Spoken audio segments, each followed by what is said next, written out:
starting with that. Yeah.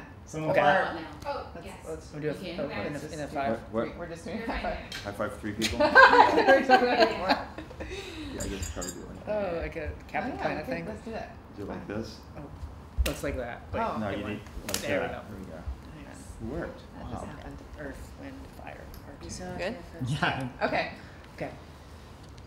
Are we rolling? Ducking stool. Let's do I'm this. just not ready. You're not going to wear your hair like that. Come on. What's going on? What are we doing? What's Put going it on? down. What's happening? Oh, you want me to explain the ducking stool? Yes. Which none of us right. understand. I have to explain to the audience. Earlier, I used a reference that my young confreres did not understand. And I don't know if it's because you're young or just really uneducated. It could be one or the other. But a ducking stool, many people are saying, of course I know what a ducking stool is. No, they're not. In Puritan days. Oh, they are. Oh, they are. None of you are. Yeah, they actually studied in 8th grade.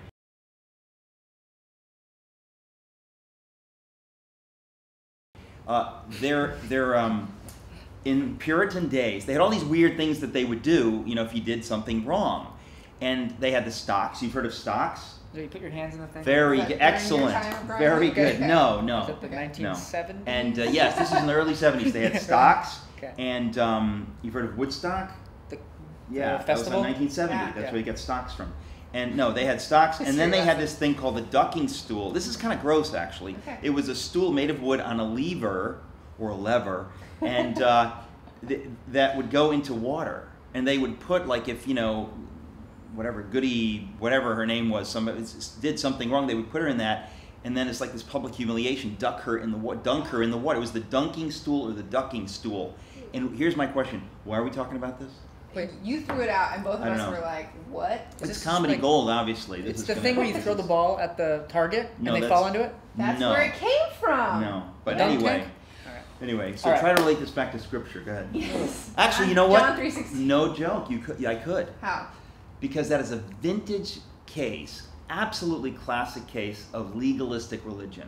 The Puritans were, you know, very serious Christians, but in this legalistic mold that it was all about you do wrong, you get punished. You go. I mean, it was very kind of weird Old Testament.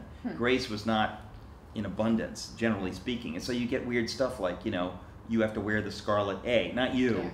Or you, but people, bad Right. people who Yes. commit adultery have to, you know, they have to shame themselves by wearing a scarlet letter. I mean, that, you getting that reference? Yes, Yeah. yes. You've heard of the book Yes, Nathaniel we have. Hawthorne? Yes, Yes. yes. Excellent. Anyway, so I think we're Yeah. done. That's it. Yeah. So Yeah. thank you.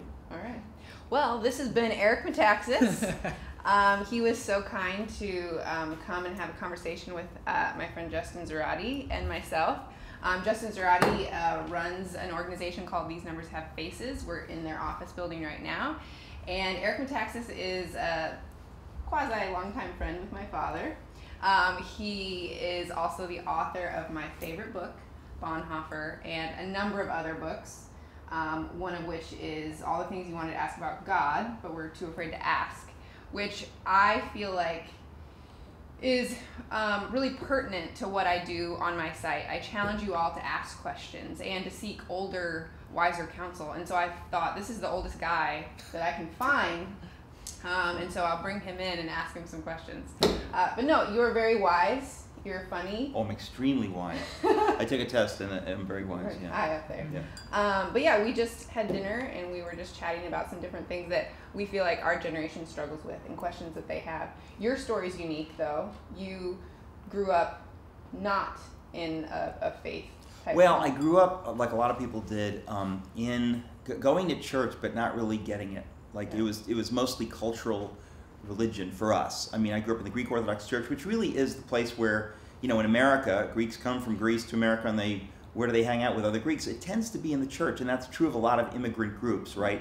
They go there because that's where the other members of this immigrant group go, and they hang out together. And for us, it was the church. But it was as much about being Greek as it was about being Orthodox Christians. Like, I never really picked up, what do we believe? Do we believe this? Is it true? Is this just tradition? Is this just what we do? Why do we do this? And when I go to college, will I continue to do this? Is this who I am? What is this? Yeah. And so yeah, I was an altar boy and I went every Sunday, but I didn't get any of it. And my sense was that most of the people who were in that church didn't exactly know very much about why they were there. If you start asking them hard questions like, is the scripture true?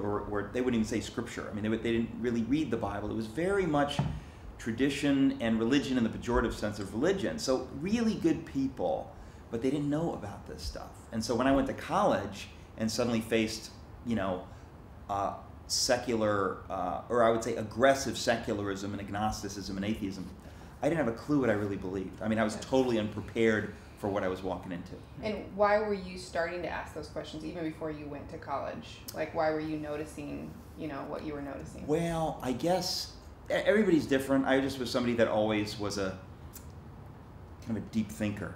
That's not true. I was just, I guess I always, when I remember, actually this is kind of a weird thing that happened. When I was 12 years old, we went on a one-day retreat to a Russian Orthodox church. Now, Greeks never hang out with non-Greeks. And you probably don't know this, but Russians are non-Greeks. And for some reason, we went to this Russian Orthodox church for like a one-day, half-day retreat. And I just can't imagine how that happened. Yeah. And while I was there, the Russian Orthodox priest was clearly like born again or something. He was this sweet guy who shares the gospel with us. Jesus died for you on the cross. He loved you. Do you know what he did for you? Are you grateful to him? And it was this incredible unpacking that I had never heard boo about week after week after week after week going to church. So something really happened to me. And two kids that I'm still in touch with now, they were 12 and I was 12, had visions. I'm not making this up, like of Jesus, because we had to go and pray. And so it was like really like, wow, incredible. But of course there was no follow-up. So I go back to my little world, I'm watching TV. And at night, before I fell asleep, I kind of got into this habit of praying the Lord's Prayer or praying. Mm-hmm. But it was like this little habit, but I didn't tell anybody about it. Mm-hmm. And I just did that even going to college and stuff. But there was never anybody to tell me, yes, this is true, or, would you like to talk about it, or do you have questions and stuff? And so I went to, when I went to Yale, my first semester, I actually went to I don't know if it was the InterVarsity or Campus Crusade, but it blows my mind that I actually went. Like I said, I'm a Christian, I'm going to go to this thing. And I went, but I was not engaging with anybody. I was thinking like, I don't know what I think about this, I don't know what I think about this. And then one summer I decided like, that's it, I'm not going to go back, or whatever it was in this Christmas break, I said, that's it, I'm not going to go back. And I just shunned those people. When I'd see them on campus, I was like, no, I don't want to talk to those people. They're like weird born-again Christians. Because I had kind of determined that their reality was just this parochial, weird little reality that did not answer the big questions, and I didn't want to talk to those people. And what did people think of those groups at Yale? Well, they thought what I thought, which was, they're just kind of weird, religious, right-wing, bigot freaks, in a good way. No, basically, they were just not people that I think at a place like Yale, they're not even scorned, because they're not even taken that seriously. They're just sort of benign, and you just don't take those questions seriously, and you don't ask the big questions. You don't ask, is God real? But you just don't go there. It's clear that you don't go there. And so I think that I just kind of retreated, and I just decided that's not for me, and I'm going to sort of figure it out myself. Like I'm going to figure out the meaning of life myself. Hey, why not? And how'd that work? I didn't. I killed some people. I can tell you. Yeah, it got really dark. I killed some people. But they needed killing. I can't get into that in public, but they were bad people. They needed killing. Actually, here's how it worked. It didn't work. I came up with this vague idea about spirituality, but it was meaningless and pretentious. I graduated, and I wanted to be a writer. And trying to be a writer, if say my models are John Cheever, Flannery O'Connor, whatever, these great. How do you go do that? How do you do that in the 1980s? I mean, like, in 1930 or 1940, people want short stories and you can make a living, and but here I am just floating around trying to figure out how I want to be a literary writer, a novelist, John Updike, John Cheever, and clearly I didn't know how to do it, and there is no way to do it. I think the normal path is like you become an alcoholic for like 40 years. Yep. And but I was just floundering around, and basically, I won some awards for some little stuff that I did, but it was just not happening for me. And things got so bad that I moved back in with my parents, which I don't recommend. Have you met my parents? No, I haven't. Yeah, you don't want to move back in with them because they'll eat you alive. And so I had a really bad time. In the room that you grew up in? No, they had taken that over. They kicked us out by then. We went to college, so like that was over. So I had to the guest room was transformed for us. And so, but it was really, it was a very dark time. Seriously, it was like a bad, harsh time because I really was struggling with the meaning of life and who am I and what am I doing and why don't I kill myself, kind of, like it was just very dark. You said when you were back at Yale that Yeah. you had kind of developed your own meaning of life that was kind of pretentious or whatever. Can you say a little bit of what that was? No. Actually, here's what I'll do. I'll tease that I tell the whole story on my website, which is just my name, ericmetaxas.com. It's kind of a whole story. Okay. It involves this sort of Jungian, Freudian model of the soul, the psyche, blah, blah, blah, blah. And it is pretentious. I mean, it's interesting, but ultimately, God used that to blow my mind, like use my own sort of pretentious symbol system to totally blow my mind in a dream that I had right around my 25th birthday.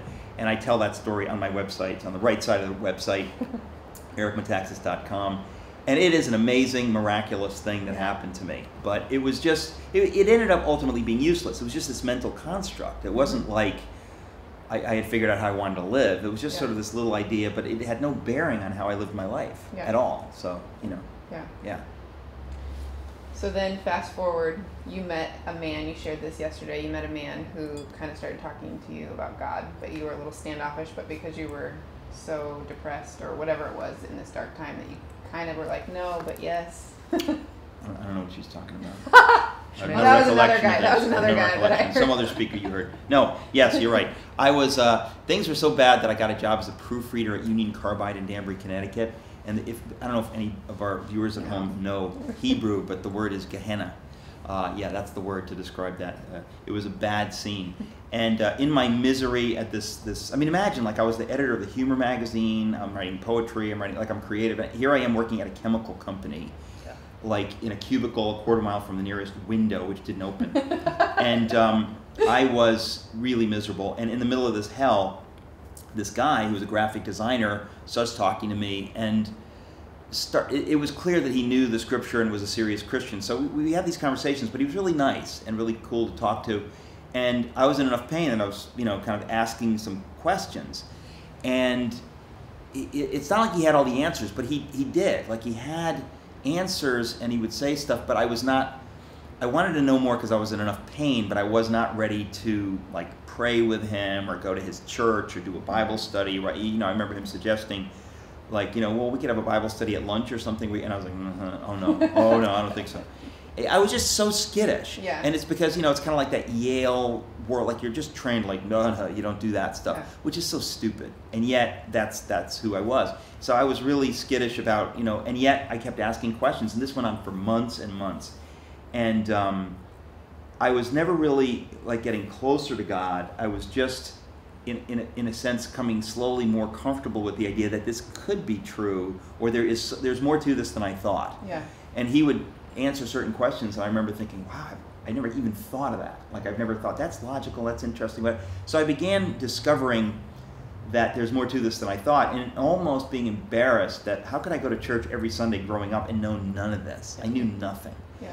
And then one night I had this dream, which I won't tell.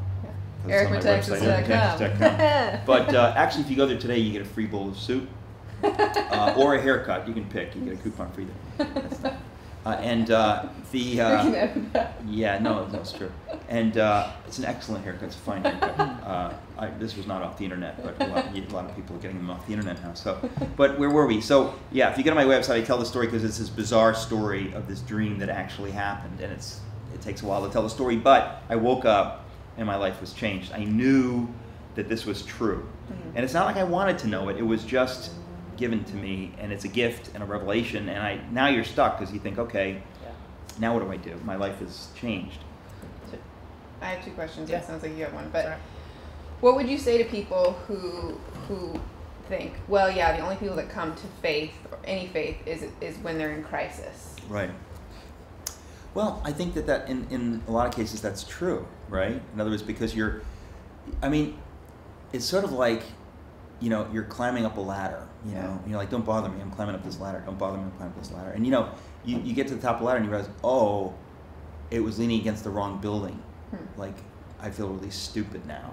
And so you know, at that moment of humiliation and realizing like you've been going nowhere, working really hard, you know, you may be open to new ideas at that point. Yeah. But we tend not to be open to new ideas. It's just human nature that unless something, you know, you get in a bad car accident or some terrible thing happens, you're sort of fixed on where you're going. And I think that it takes, for most people, a kind of a moment for them to stop. And what's going to stop you? For me, it was just moving back in with my parents and being totally lost. Yeah. And, you know, because like, well, I'm in college, I'm working hard, I got friends, I'm not thinking about this kind of stuff. And I think a lot of people go for decades, literally decades. They've got a good job, and until they crash, usually that tends to be the first. Now, it doesn't have to be. I mean, I know people where that didn't happen, but for a lot of people, it's only when, you know, life intervenes and you crash and you're forced to think about who am I, what am I doing, is it worth doing, like suffering and living life like this? It's been hard, and you know, relationships are hard. You come to a place where now you'd like to know, and at that point, it's great if you know, find answers, or if you meet somebody who can kind of lead you along the path, because some people don't. I mean, some people, you know, but for me, it was life transforming, and this dream was, you know, mind blowing. And this friend asked me, so tell me about this dream, you know, because I said I had this dream, and I said, it means I've accepted Jesus. I would have cringed at that phrase, and even saying it then, I thought, wow, you know, I've accepted, and I was flooded with joy. I mean, I remember it was like, wow, I was just, but I mean, some cases are clearly supernatural. That was a supernatural event that happened to me. And there's just nothing you can say about it. It just happened. I was unconscious. I didn't ask for it. I didn't reason my way to it because I was unconscious. And so it just happened. And everybody's story is different. For some people, it's a slow process of reasoning. I wrote about Wilberforce. For him, it was a process of slowly reasoning his way. But it took a while. It took, like, you know, he calls it the great change. It took a long time for him to get there. And so, you know, and some people are born with it, and it kind of goes dormant for a while, and then so everybody's story is different. So you cannot insist on one paradigm, like this is the way people come to faith, you know, and when people do that, that's bad, because it's just not true.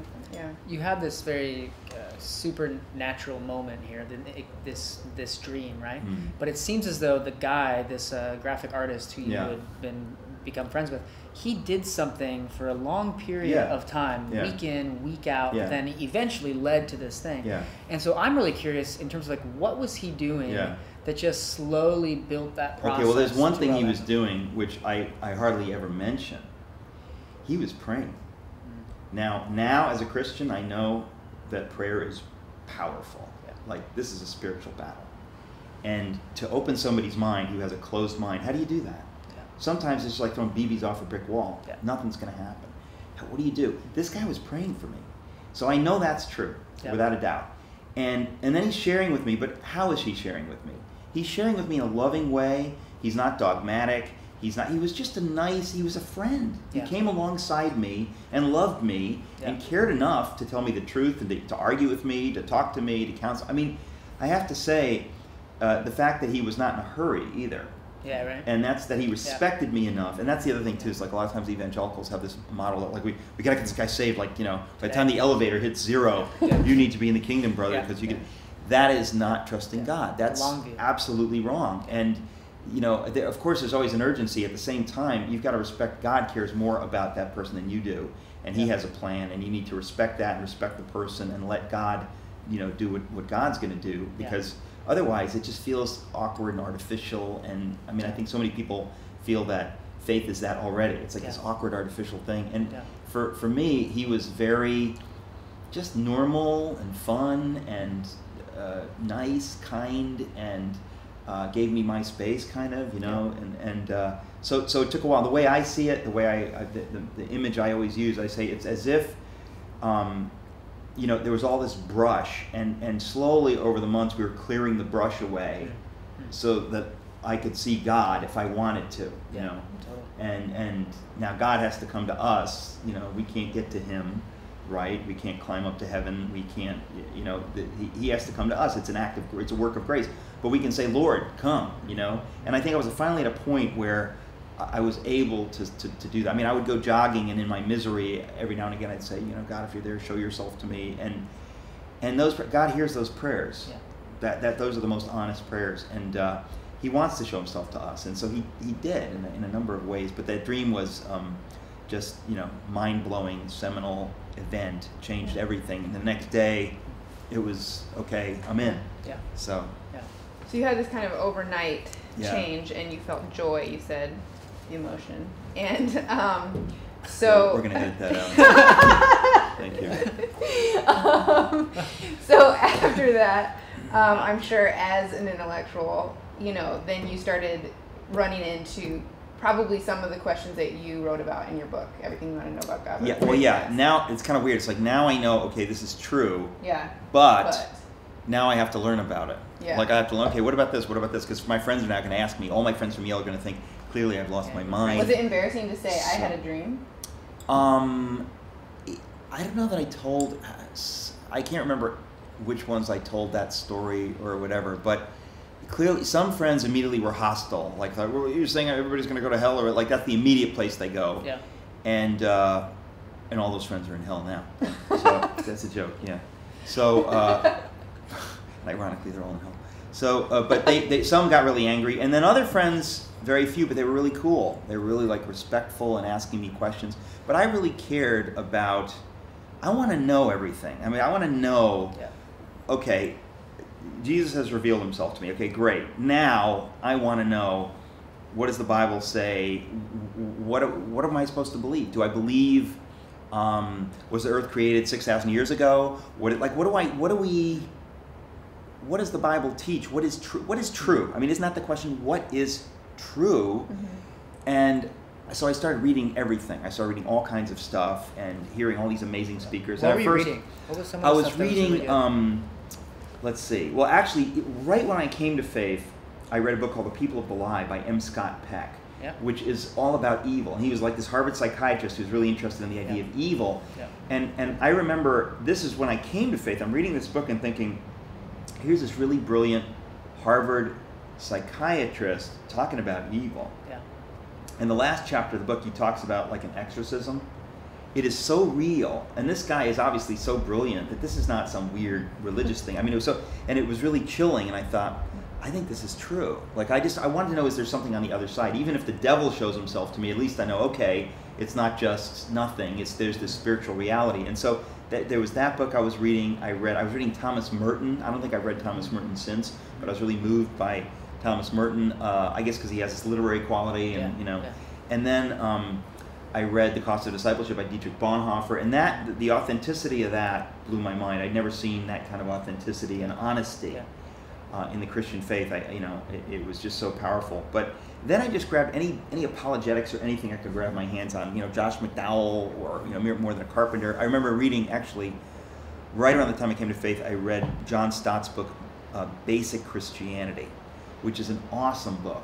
And in that book, he talks about the arguments, and I basically ripped it off for my book, Everything I Always Want to Know About God, But We're Afraid to Ask, the Jesus edition, that's volume 3, right? To talk about, like, how do we know the resurrection happened? Or could we know that it happened? And what do we say about that? And the more you look into it, and Stott unpacks it in this book, the more at least I came to the conclusion that, look, if I have to choose, did it happen or didn't happen, it totally happened, based on evidence and facts. Mm-hmm. Now, that doesn't mean you can prove it to somebody, but once you really start digging into it, you think, there's a lot of evidence and interesting stuff that I've never ever heard once in my life. So no one could ever dismiss it again. Now, even if you say, well, ultimately I don't know. It's one thing to say I don't know. It's another thing to say, oh, that's ridiculous. It's definitely not ridiculous. Like so I started realizing that this is way more reasonable and rational than I had ever thought could be possible. Totally. And so I just kept reading and realizing that this faith is totally reasonable. And there will always be crazy people. There will always be crazy people who say they're Christians. There will always be crazy Christians who say things about Christianity which ultimately aren't true, and they misrepresent the faith. But at the core, it is true. And the Bible is true, and God is real. And it's a funny thing, too, because I started, more and more reasoning about this and thinking about stuff like, people say, I don't think miracles can happen. But if you talk to people, you say, well, do you believe it's possible that God created the universe? They go, well, I guess, yeah. Big Bang, I believe God created. So you think, okay, so you think that there's a power that could create the universe ex nihilo, out of nothing, out of something smaller than like a grain of sand in a femtosecond, that expands into the universe with atomic structure and blah, blah, blah. Like, you think that's possible, but you don't think it's possible that, like, God could, like, part the Red Sea. You know, that's like saying, I believe, you know, that Tolstoy could write War and Peace, but I don't believe he could, like, move the comma from here to here. I mean, that's logically ridiculous. I mean, if you believe in this power and stuff like that, and I think a lot of people do believe that there is a power or something like that. So I just started thinking about this stuff, and it seemed more and more reasonable. Yep. What were some, besides the hell stuff, what were some of the big questions that your Yale friends asked you when they found out you became Christian? Why do all Christians have, like, weird haircuts? That was a real issue for me. EricMetaxas.com. That was an issue for me. I think it's always the basics, right? Like, you get this idea that, I mean, what are the real, let's say, you know, especially for a younger person, what are the real deal killers? Sex outside of marriage. Like, what about that? What is, okay, so God is like a joy killer, and he doesn't want, like, what, that's weird, and, you know, obviously everybody's doing what they want, and so you're telling me that, you know, like, that was really, that's where the rubber meets the road, and we're going to edit that also. And that's where terrible. What is this? It's incredible. What's the other side? I think that issue for a lot of people, it just pushes people to say, like, you know what, this is just too much for me. Yeah. This is too much. Like, I'm a good person, and you know, that's just too much. And for me, that's the weird thing, is because I had this supernatural experience in this dream, something just happened. And this is where you can't reason your way to this. It's like I changed so that suddenly I wanted not to sleep with my girlfriend. I said, you know what? No, I can't do that. I cannot do that. Yeah. I've changed. I'm different. Yeah. How do you can't make that up. You can't will yourself to that point. I didn't will myself to that point. It's just like something happened. God, I mean, you know, if you invite God in, or if God comes in, something actually happens. And so suddenly I felt like, I don't want that. I want what is right. I want to do what is right. I had this, like, zeal to do what is right. But I was actually excited about doing what was right. Like, I was thinking, like, I discovered something amazing. Yeah. And if I follow that path, it'll lead to better stuff. Like, it'll lead to what, you know, the goal of my life and the dream of my life. And I was like, so I saw it in a positive sense, not in a negative sense. But I think that's a big deal for people. Yeah. Well, and I think there might be a factor of you coming to faith at a place of maturity. So then I can just get in the minds of the people who are watching this, who grew up in the church, and, you know, they made a commitment when they were younger, and they felt like it was real, and now they're, you know, 25, 30, and they're like, I want to have sex with my girlfriend or boyfriend, you know, like, so then based on what you just said, would they then go, was this not real for me, or like, do I not believe, or? Well, truth is truth. I mean, the fact of the matter is that God, I think, again, it all has to do with, if you know how much God loves you, you want to please him, because he's not trying to keep you from having fun. He is trying to keep you from hurting yourself. He's trying to keep you from wasting your life. He's trying to keep you from wasting somebody else's life. He wants the best for you. But if you don't believe that, you will not act on that. You have to actually believe that. And I really came to know that that is actually true, and that God wants me to have more fun, not less fun. He wants me to have a more wonderful life. And I guess I really came to know that is true, and I think that some people just they don't buy that, or they haven't seen it modeled. They've seen a lot of maybe pinched religion, which is not very attractive. And if you've been around, like, religious people, that's a counterfeit for Christianity, and so you reject that. You're rejecting a straw man. I mean, I talked about this in the National Prayer Breakfast. What are you rejecting? You're rejecting the same thing that Jesus rejected: dead religiosity. Yeah. It leads to death. It's just about do this, don't do this, do this, don't do this. And at some point you say, you know what, I got to be me, I'm tired of that, I want to live my life. And you're rejecting something, but what you're rejecting is false religion. And so a lot of people have been raised in the church, and there's been a lot of that. And so they don't know the joy and the freedom and the truth, and they haven't seen that. And so they're confused, because in a way they've been spoiled for the world, because they feel some connection, but it's not powerful enough to where they can have, you know, God wants us to have joy in worshiping him, in following him.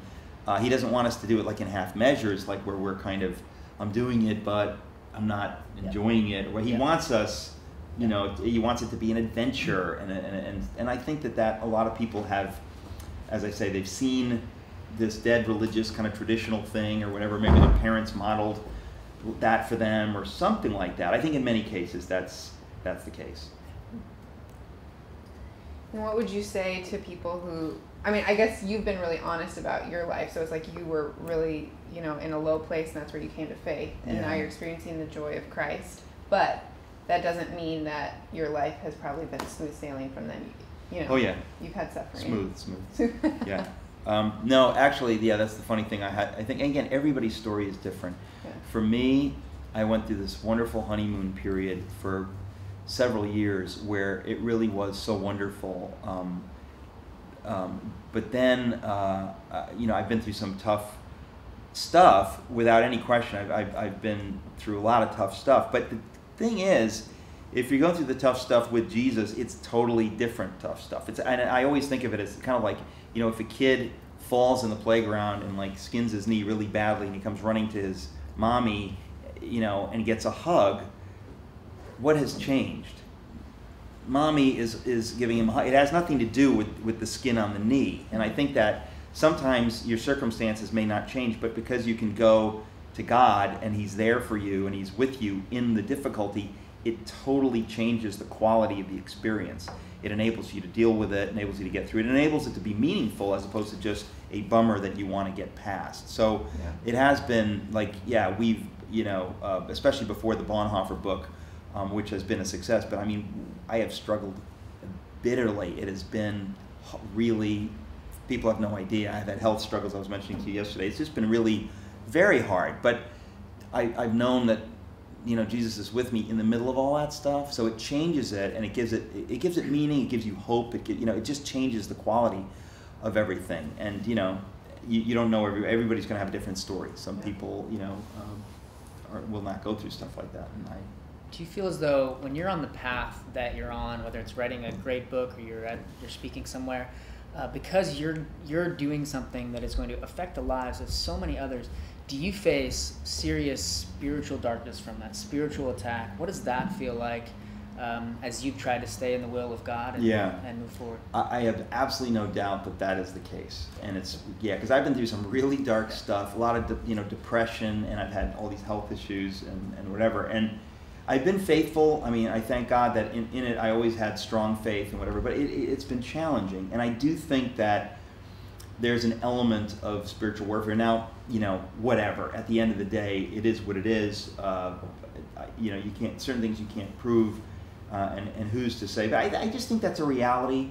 And that's the other thing. When I was talking to this guy, my buddy Ed Tuttle, who was leading me and answering all these questions back when I was, you know, so confused and living at home, and I remember really thinking some of the stuff that he's bringing up, like spiritual warfare, I thought, that is so bizarre. Like, this guy's nuts, you know.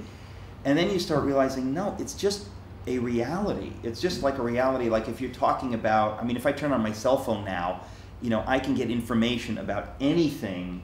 Clearly that information is all in this room, right? Like it's being transmitted through windows and through walls. You don't think about that. Reality is so infinitely complex, and the idea of there being a spiritual reality, you know, every tribe and culture since the beginning of time has known that there's a spiritual reality, and so all these things are true, and I think that we need to approach them with this kind of reasonableness. Like, if it's not true, it's not true. If it's true, it's true. We're just talking about reality, and let's discuss reality, and it's not going to be something that is going to contradict science or contradict, like, truth is truth, reality is reality. I think there is a spiritual reality, and it's just as real as any other reality, but, you know, it's something that in most parts of the world talking about that, in most parts of the modern world in the West, people look at you like you're crazy. So I never talk about it.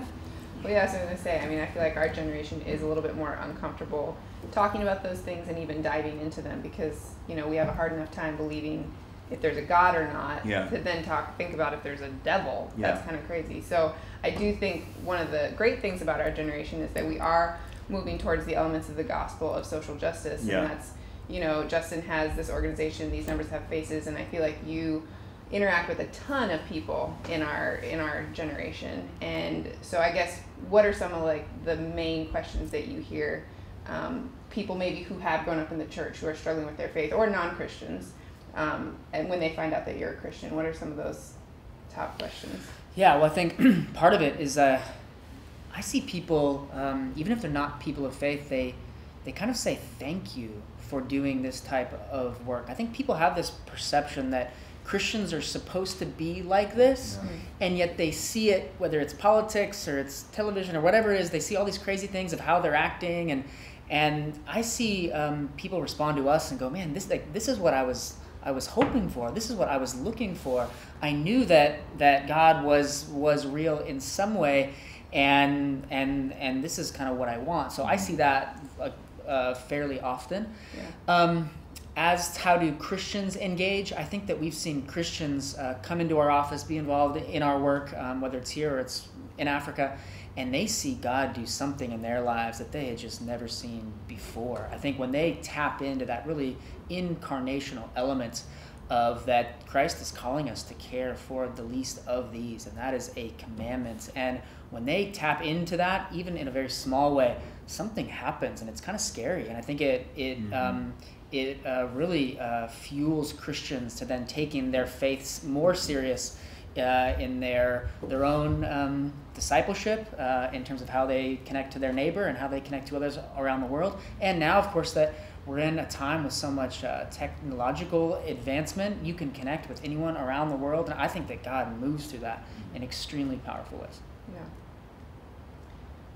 And so, but with that, yeah. I feel like, I just feel like interacting with young people all the time, I feel like I hear, I believe these elements of Christianity, we should do social justice, but this is what I don't like about Christianity. So what are some of the things that you hear? Of why people don't like Christianity? Yeah. Or why they've walked away. Why they walked away? I think that they walk away because maybe they have created a theological framework when they were 16 at summer camp that just isn't relevant anymore now that they're 30 and they're trying to have careers and work and whatever else. So there's I think there's a gap of people maturing in their faith, creating a more holistic theological worldview about what God is actually doing in the world. I think that is a huge gap for people. But I think the main thing is that people have these reactions that Eric's people did at Yale of I see Christians in politics or whatever else it is, and I'm so turned off to that because they're telling me that I'm going to go to hell and that they hate gay people or whatever it is, and they just want nothing to do with that. So I think that really the same arguments apply now that they did back then, without doubt. Yeah. Well, and that was something that was pretty unique about Bonhoeffer, is that he grew up in a certain... Well, he didn't grow up in a faith family. He didn't really grow up in an evangelical kind of environment. It was different. It was kind of, it was Lutheranism. His mother was a pretty serious Christian. They had these two governesses that were very serious Christians. But, it's a funny thing, because if you think about it, if you were a Christian then, nobody mentions, homosexuality, nobody mentions abortion. Like, these are non-issues in that universe, basically. And it's kind of a weird thing that suddenly now we're forced to deal with these issues. It becomes political and so on and so forth. It's just a weird thing. He grew up in what is, without a doubt, a spectacular family. It's like, in that part of the book, I go into how they were such amazing people, culturally sophisticated and so on and so forth. And he really, he kind of carved his own path. Like, it's just a funny thing that he decides he wants to be a theologian, he wants to be a pastor. It's like God had a call on his life. There wasn't that kind. Right now we have kind of an aggressive hostility to serious faith that didn't exist then. And at that point, it was more like everybody says, "Oh, we're all Christians. We're all Lutherans. We're all Germans. So we're all Christians, of course." So it was more like ignoring the faith by saying, it's like if you go to Dallas, everybody's a Christian, as opposed to living in Portland or New York, where I live, where it's a whole, you have to really think about it or something like that. But it was so culturally Christian that it just didn't. It's a whole different paradigm, I guess. Well, I love that story about Bonhoeffer when he came over to America and then went to Union, and then tell about how he went up to Harlem. He gets invited by an African American student named Frank Fisher from Alabama to go up to Harlem to visit Abyssinian Baptist Church, and Bonhoeffer had never seen anything like it. He'd seen all these, Lutheran German churches. Basically, he'd been to Rome. But Now he goes into this black church in 1930 in Harlem. It's a huge church, and it was just on fire. Fiery gospel preaching, people living out the faith in good works, social justice kind of stuff. Living it out, but not just doing those things, but also believing in Jesus, worshiping Jesus, singing these amazing songs to Jesus. It was very real, and he could see that these people were people of suffering. That this was not, they're not playing church. This is real. And I remember when I first came to faith, a year or so later, I started going to Times Square Church in Manhattan, where I met my wife, Suzanne. And so you look around, you realize, like, these people are struggling. Like, it's a different demographic, more minority, whatever. And you realize this is more real for them because they're praying about the rent, and they've just come out of some addiction, so this is so real, and it's infectious because you're just like, yeah, this is real. Bonhoeffer had never seen that. So he sees this, and he decides, this is what I'm looking for. I want to come back. He came back there every Sunday that he could during that year. And when he went back to Germany, his friends could tell something's different. Something had grabbed him. And it became, in a way, much more real. It became his whole life, in a way, his faith. Wasn't there also conflict for him in choosing to go back to Germany? He could have stayed in New York. There was a great job for him. Yes. And yet things are happening back home, and he has to make a very tough decision to actually go back. Well, that's years later. That he the first time he goes over is 1930-31. He's like 24, 25. So then he goes to Germany. Of course, Hitler becomes chancellor. In the 30s, it's this battle. He's in the thick of the battle. And then at the end of the 30s, 1939, the war is coming. Bonhoeffer knows he cannot fight in the war because it's a war of nationalist aggression, and he knows that I can't do that. My conscience won't let me fight in that war. What am I going to do? And that's when he decides, oh yeah, I can go back to America. And people pull strings. The famous theologian Reinhold Niebuhr, writes letters and all this stuff to get this great theologian Dietrich Bonhoeffer to come back. And so he goes to New York, but no sooner does he get there than he knows he's missed God. Like he knows God is calling him to go back to be with his people.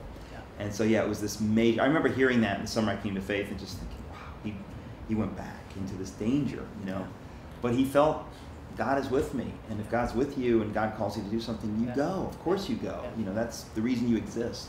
And so he was very brave because he had strong faith. I mean, he really had. You could just see that he really knew this is true. This is not like something he's trying out. Like he knows it's true. So yeah, I think it seems like, I was so impacted by the book Bonhoeffer and have said that I would like to find a man like him.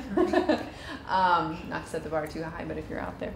But it seems like you spoke yesterday, and I feel like in the ways that your book impacted me, just sharing about Bonhoeffer's life, it seems like his faith has impacted you. You were talking so much about balance, like bringing a balance, and I do feel like there are these extremes. There's the over spiritualization, and then there's the people who are just about, maybe the social justice. And I feel like that's one of the things that I just want to encourage our generation. And I think your model of that is just you dive into both realms, and you're not ashamed of both realms. And so I hope that all of you take the time to check out some of his books, specifically Bonhoeffer, and just follow this man. He's very wise. Oh, cut it out. I can't hear this. We don't want him to get a big head. He's old. I'm not wise, but I am old. I'm really old. In my day, actually, it's interesting because I do think that one of the next books I want to write is I want to tell my story, because I have had a lot of genuinely miraculous experiences. And I feel like people aren't talking about that. Like if God is real, like if God is really real, some people have experienced amazing miracles, and they're not crazy. Like this is, if God exists, he's a God of miracles. And I've experienced a number that are just totally mind-blowing. I've never written about them, but I think people need to be encouraged. Like, this is normal. Like, it's okay. God is real, and he wants to do stuff in our lives, and it's not weird. It's, it's kind of amazing sometimes. The very idea that the God of the universe wants to communicate with us on any level, or, and when you experience that personally, as I have a number of times, it's, you talk about an encouragement. Like, nobody can argue me out of the faith after some of the stuff I've been through. It's like, you can say what you want. I know, like, what I have lived and seen, and it's just, it is real. So we can talk about it, but it's kind of like if somebody says to me, so, like, I don't think Joy Eggerich, like, she really exists. And I could be like, I could humor them and have that conversation, but, like, I know you exist. So it becomes a whole different order when you've actually met You know, and so. What if the conversation turns to, do unicorns exist? Unicorns do exist. You and I know that they exist, but we will never convince anyone. They're just closed. His unicorn's name is Blinky. Yeah, it's a lame unicorn named Blinky. Pray for Blinky. Yeah. It was a lame name. Miraculous healing. Blinky. No, but we really appreciate you having here. Or what did I say? We really appreciate you being here. We know it's late for you. You're on East Coast time. Yes. Yeah. This was fun. Good. I'd like to do this again sometime. Yeah, probably not. Come back to New York, or come to New York. Come to you. Yeah, sure. All right. Can we do the triple high five now? Yeah. So That was weak. That was weak. It was lame. You feel okay about that? Sure. Yeah.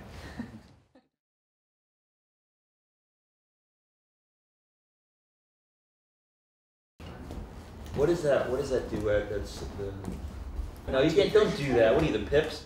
L is for the way you look tonight.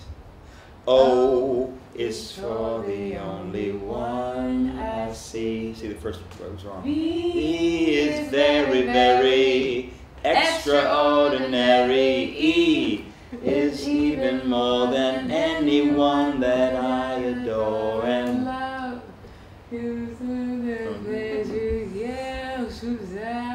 We're gonna scat now. We're gonna scat. There's gotta be a song about it. I'll fly away, oh glory, I'll fly away. When I die, hallelujah, by and by, I'll fly away. Just a few more weary days and then I'll fly away to a home where joy shall never end. I'll fly away. I'll fly away, oh glory, I'll fly away. When I die, hallelujah, by and by, I'll fly away. Good enough.